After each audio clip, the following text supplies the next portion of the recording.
দেখ বন্ধু, সময় কিন্তু আপেক্ষিক, সময় চলমান, সময় কারোর জন্য অপেক্ষা করে না। একটা জিনিস দেখ, আমরা যখন ছোট ছিলাম মনে হয় যে আর অল্প অল্প কয়েকটা দিন আগেই আমরা ছোট ছিলাম, আমাদের সব স্মৃতি মনে আছে। আমরা কোন জায়গায় খেলতে গেছিলাম, কোন জায়গায় কার সাথে ঝগড়া হয়েছে, তবে জুতা হারাই ফেলছি, সব কিছু আমাদের মনে আছে। মনে হয় যেন 1 থেকে দেড় মাস আগেই সব কিছু ঘটেছে। বাট হিসাব করে দেখ, তোর আর আমার বয়স প্রায় 16, 17, 18, 19, 20, যার যাই হতে পারে, কিন্তু একটা জিনিস হিসাব করে দেখ, আমাদের স্মৃতিগুলো মনে আছে। আমাদের মনে হয় যে আর মাত্র কয়েকটা বছর আগেই তো আমরা ছোট ছিলাম। বাট নিজের দিকে তাকা, নিজের বার্থ সার্টিফিকেটের দিকে তাকা, দেখ কত বয়স আমাদের হয়ে গেছে। বাট আমরা এখন আমাদের লাইফ নিয়ে সিরিয়াস না, কোনো কিছু ভালো মতো করি না, মন চাইলে করি, মন না চাইলে করি না, কোনটা করা দরকার সেই দিকে আমরা খেয়াল রাখি না। আবার অনেক জিনিস করা দরকারই নেই, বরঞ্চ একবারও করা প্রয়োজন নেই, এন্টারটেনমেন্টের জন্য প্রয়োজন নেই, তাও আমরা করতে থাকি একই জিনিস। কত পাও জিনিস করে না। একটা জিনিস আমরা সকলেই এক বাক্যে বলে উঠি, বাংলাদেশে জব সেক্টর নাই, বাংলাদেশের বেশিরভাগ মানুষ বেকার, বাংলাদেশে দারিদ্রতার হার বেশি, বাংলাদেশ উন্নতি হয় না। আরে ভাই, উন্নতি হইব কেমনে? উন্নতি করবো তো আমি, তুই, আমার মতো অনেক কেউ।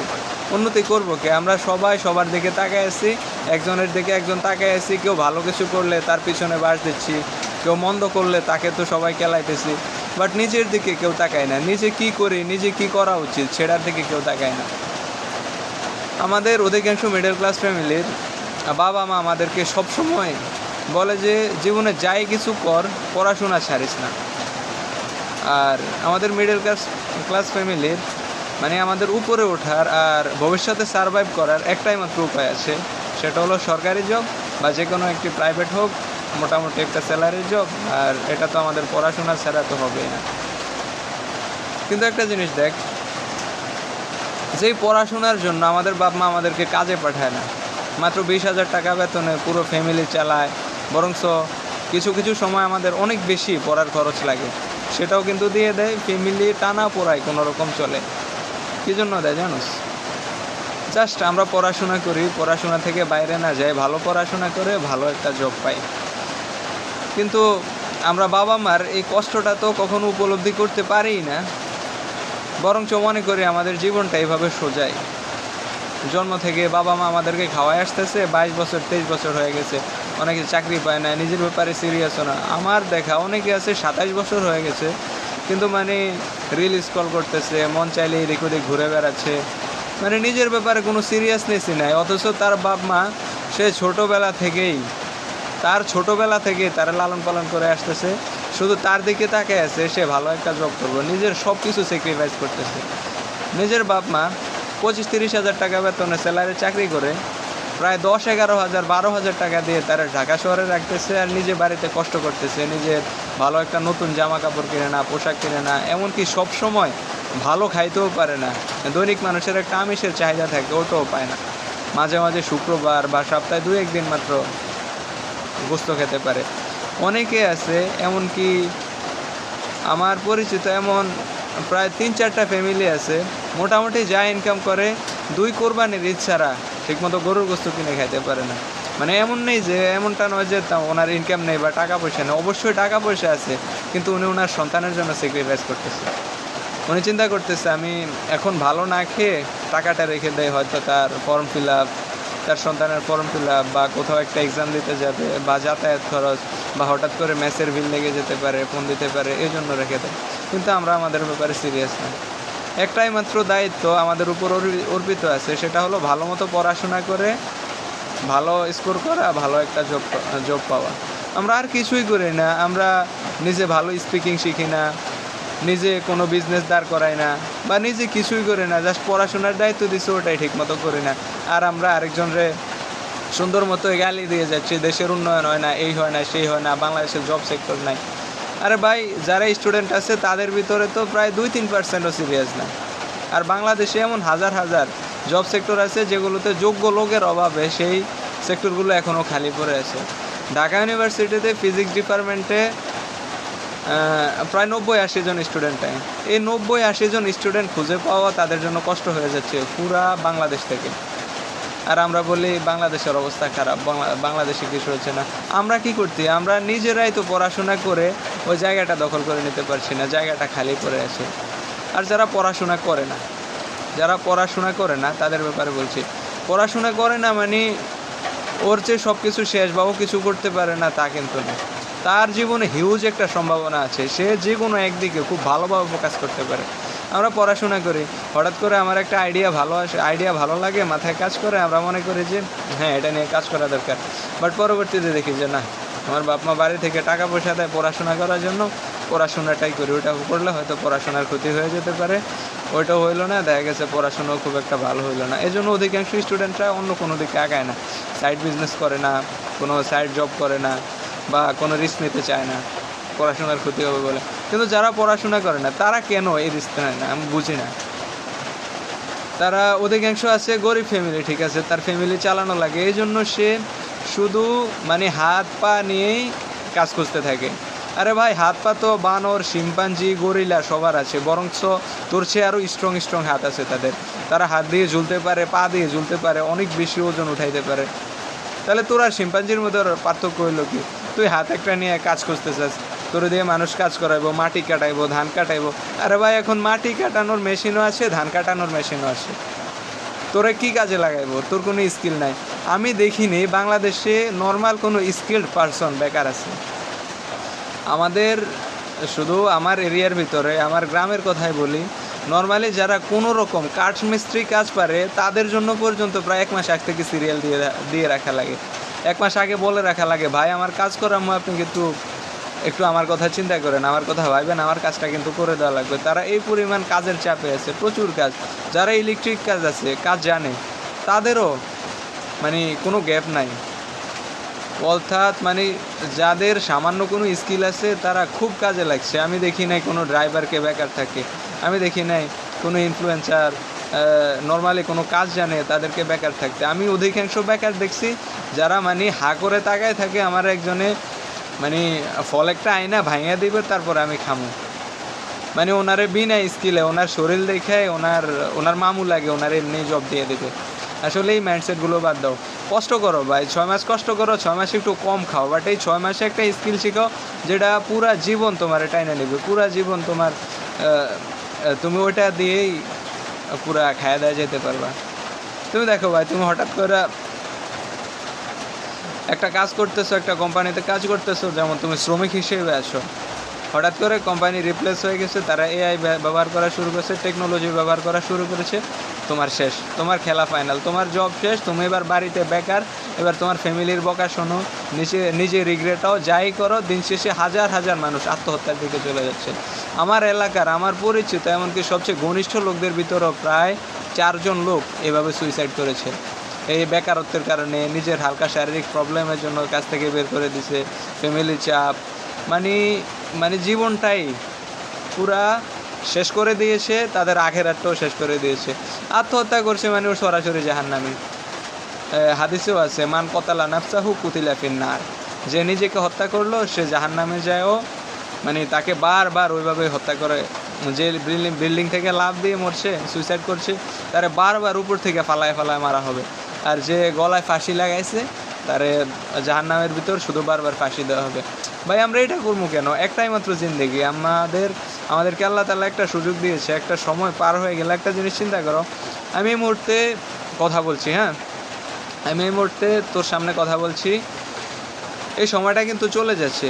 আমি কথা না বললেও এই সময়টা চলে যেত। আমি যদি বসে বসে ফোন স্ক্রল করতাম তাও কিন্তু এই সময়টা চলে যেত। লাইফও আমার বয়সী অনেক আছে, যেমন হাজার হাজার আছে অন্টারপ্রেনার করে অনেক ভালো ভালো কিছু ইনভেনশন করছে, বা শুধু স্টাডির দিকে যারা ফোকাস করছে তারা অনেক ভালো কিছু রিসার্চ করে ফেলেছে। যারা উদ্যোক্তা হয়েছে অনেক বড় বড় কোম্পানি বিল্ড আপ করে ফেলছে। এছাড়াও কেউ আছে স্পোর্টসের দিকে টার্গেট করছে। লামিনী আমাল খেলোয়াড়, কত ভালো খেলে, পুরো বিশ্বে নাম করে ফেলছে। ওর বয়স কিন্তু আমার চেয়ে কম হবে, তোর চেয়েও কম হবে, এমন হাজার মানুষের চেয়ে কম হবে। ও করে ফেলছে, ওরটা ও করে ফেলছে। আর আমরা কি করি? বসে থাকি, কিছু করব, কি করা যায় না করা যায়, মানুষ কি বলবে, এই করবে সেই করবে, এগুলার দিকে আমরা তাকায় থাকি, আর কিছু করা হয় না। দিন শেষে রিগ্রেট আর রিগ্রেট। আমি এখন চিন্তা করি, যদি আমি 10 বছর আগে যখন অনলাইন জগতে ইউটিউব স্ট্রিমিং তারপর ব্লগিং এগুলো চালু হয়েছে, তখন থেকে যদি আমি ব্লগিংয়ের ভিতরে ঢুকতাম, কমপক্ষে আমার 1 মিলিয়ন না হোক আর একটু কাছাকাছি হইলেও কিন্তু আমার সদস্য থাকতো, সাবস্ক্রাইবার থাকতো, ফলোয়ার থাকতো, তখন কিন্তু আমি ফুল টাইম কেরিয়ার হিসেবেও চাইলে এই ইউটিউবিং বা ফেসবুকিংটাকে গ্রহণ করতে পারতাম। এটা আমি দেখো করি নাই, ভাবছি করবো, করা হয় নাই। কি বলবে না বললে, কথা বলবো, কথা শোনা যায় কি না শোনা যায়, মানুষ আমাকে মানে না মানে, কি বলবে না বলবে, এগুলো ভাবতে ভাবতে করা হয়নি। কিন্তু ওই দিন শেষে রিগ্রেট আর রিগ্রেট। আমি যদি আজকেও শুরু না করতাম তাও কিন্তু কিছুই হইতো না। কালকে আবার সকালে ঘুম থেকে উঠতাম, দিনের মতো দিন চলে যেত, বয়সের মতো বয়স চলে যেত। একটা সময় ছোট ছিলাম, ভাবছি বড় হইলে এমন কিছু করবো, বাট এখন নিজের দিকে তাকায় থেকে বড় হয়ে গেছি। আর কি বড় হবো, 5.5 ফুট হয়ে গেছি, দাড়ি উঠে গেছে, প্রাপ্তবয়স্ক হয়ে গেছি, মানে সব কিছু হয়ে গেছি, বাট অর্জনের ভিতরে কিছু হয়নি। এটা করলে কি হবে, ওইটা করলে কি হবে, কি করবো না করবো, এগুলা করতে করতে আর কিছুই করা হয়নি। তবে ভাই, আপনার ব্যাপারে আমার অনুরোধ থাকবে, আপনি যেই পরিবেশে থাকেন না কেন, যেই পরিস্থিতিতে থাকেন না কেন, আসলে সুযোগের জন্য অপেক্ষা করবেন না ভাই, নিজে সুযোগটা বানিয়ে নিতে হবে। এমন হাজার হাজার মানুষ আছে যারা লোয়ার মিডল ক্লাস, এমনকি স্কুলে যাওয়ার মতো সামর্থ্য ছিল না, ছোটোবেলা থেকে কাজে দিয়ে দিছে, ওই লোক পর্যন্ত বড় বড় কোম্পানি ওন করে। ভাই কেমনে করে?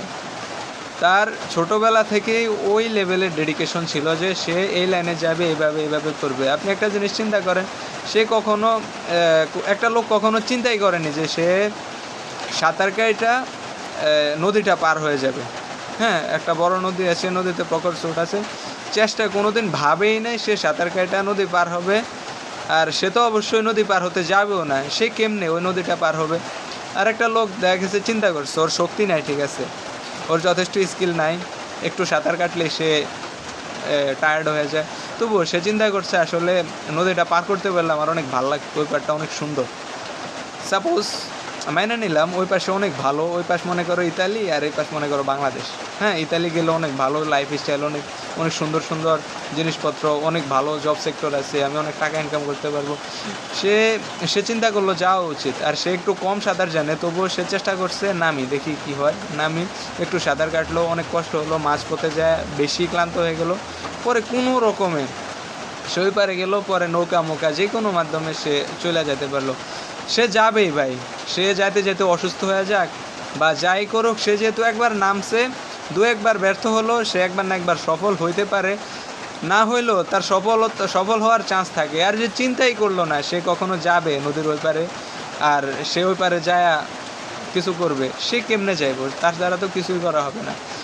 যে পরিস্থিতিতে আছেন না কেন, নিজের যেদিকে ডেডিকেশন আছে, যেটা করতে চান ভাই, করেন ভাই। কোনো একটা কাজ শিখতে চাইতেছেন, ওই কাজে ভালো স্যালারি পাওয়া যায়, ভাই শিখে ফেলেন ভাই। পড়াশোনা না করলে কি হয়েছে, পড়াশোনা না করলেও হাজার হাজার কাজ আছে, সব কাজ পড়াশোনা দিয়ে হয় না, করেন। আর যারা শুধু পড়াশোনা করো, পড়াশোনার ব্যাপারে আমার কথা হলো, পড়াশোনা মানুষকে ইন্ডিপেন্ডেন্ট করে, মানুষকে স্বাধীনতা দেয়, মুক্ত চিন্তার অধিকারী করে, মানুষ চিন্তা করতে শিখে, অনেক বড় কাজ করতে শিখে, অনেক বড় বিপ্লব হওয়ার সম্ভাবনা থাকে পড়াশোনার মাধ্যমে। বাট আমরা পড়াশোনার মাধ্যমে কেমন জানি ইন্ডিপেন্ডেন্ট হওয়ার চেয়ে মানে খাঁচার ভিতর আটকে যায়, নিজেকে বন্ধু করে ফেলি, মানে পড়াশোনা করে দেখে লাইফে আর কিছু করা যাবে না ভাই। না, এটা মোটেও ঠিক না। পড়াশোনা করলে অনেক কিছু করা যায়, নিজের অনেক ভালো ভালো স্কিল বিল্ড আপ করা যায়, কমিউনিকেশন স্কিল বাড়ানো যায়, সেলস স্কিল বাড়ানো যায়, এছাড়াও অনেক ভালো ভালো স্কিল আছে যেগুলোর উপর কাজ করা যায়। আর হলো ইউটিউবিং করা যায়, এটা একটা ভালো ওয়ে। আসলে ইউটিউবিংয়ে সাকসেস রেট অনেক কম, আর অনেক কম বলে মানে আমরা সরাসরি ইউটিউবের ভিতরে ঢুকে যাব, ফুল টাইম কেরিয়ার হিসেবে এটা বেছে নেবো, পড়াশোনা চাকরি বাকরি সব ছেড়ে দিয়ে এটাই করবো। আসলে এটা হলো সবচেয়ে বড় একটা বোকামি, এটা কখনো করবো না। যাই করি, পড়াশোনা করে চাকরি বাকরি করি, কোনো একটা কাজ শিখি, ইউটিউবিং করতে পারি। মানে মাঝে মাঝে আমার সময় হলে আমার নিজের কিছু আইডিয়া শেয়ার করলাম, নিজের মনটাও ফ্রেশ হলো, আর নিজের কমিউনিকেশন স্কিলটাও বাড়লো। যেমন নতুন নতুন ভোকাবুলারি আমার কথার ভিতরে আমি অ্যাড করতে পারি, ভালোভাবে নিজেকে ইনক্রিজ করতে পারি, কথা বলার ধরন চেঞ্জ করতে পারি। নিজের ভিতর যদি কোনো মুদ্রা দোষ থাকে, মুদ্রা দোষ বলতে বারবার মনে করেন আমি মাথা চুলকায় বা মনে করেন এই সমস্ত কথা আমি বেশি বলি, এটা হলো মুদ্রা দোষ। যদি আমি নিজেকে ক্যামেরায় ফিল করি, তখন আমি আসলে যখন আমার নিজের ভিডিওতে আমি দেখব, তখন আমি বুঝতে পারবো আমার ভিতর কি কি দোষ আছে। এই জিনিসগুলো যখন আমি দেখব, আমার নিজের দোষগুলো নিজে দেখব, আর পরবর্তী ভিডিওতে আমি এগুলো আস্তে আস্তে কারেকশন করতে থাকবো। পরে দেখবো একসময় আমার কমিউনিকেশন স্কিল অনেক বেটার হয়ে যাবে। আসলে আমরা দৈনন্দিন জীবনে যত মানুষের সাথে কথা বলি, এর অধিকাংশই কমিউনিকেশন। দেখবেন আমরা ইউটিউব স্ক্রলিং করি, ইউটিউবে আমরা ভিডিও দেখি, এটাও এক ধরনের কমিউনিকেশন। এটা প্যাসিভ কমিউনিকেশন, উনি আগেই বলে রাখে, আমরা পরবর্তীতে আমরা এটা শুনি। তারপরে ফেসবুকে পোস্ট করি, ফোনে কথা বলি, অফলাইনে ফ্রেন্ডের সাথে দেখা হলে কথা বলি, এই সব কিছু কমিউনিকেশন।